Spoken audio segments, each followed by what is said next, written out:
రెండు రాష్ట్రాలు అభివృద్ధి చెందాలన్నదే టీడీపీ లక్ష్యమన్నారు ఏపీ సీఎం చంద్రబాబు. మళ్లీ రెండు రాష్ట్రాలు కలిసే ప్రసక్తే లేదన్నారు. తెలంగాణలో పార్టీ కార్యకర్తలకు అండగా ఉంటానన్నారు బాబు.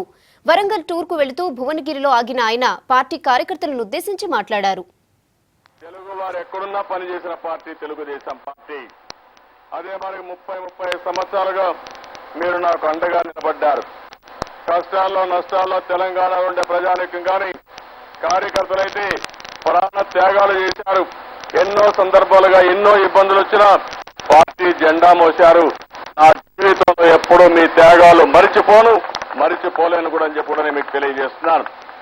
ఇంకో పక్కన ఈరోజు మనం ఆలోచిస్తే రాష్ట్రం రెండు రాష్ట్రాలు అయింది. ఈరోజు రెండు రాష్ట్రాల్లో తెలుగు వారు ఉన్నారు. నేను ఈ రెండు రాష్ట్రాలు భౌగోళికంగా విడిపోయినా మానసికంగా కలిసి ఉండాలని చెప్పి ఎన్నోసార్లు చెప్పాను. మళ్లీ రాష్ట్రాలు కలిసి అవకాశాలు లేవు. ఎవరు కూడా దానికి సమర్థించే పరిస్థితి ఉండదు. కానీ రెండు రాష్ట్రాలు కూడా అభివృద్ధి కావాలనేది నా మనోభావం, అది నా ఆలోచన అని చెప్పి కూడా నేను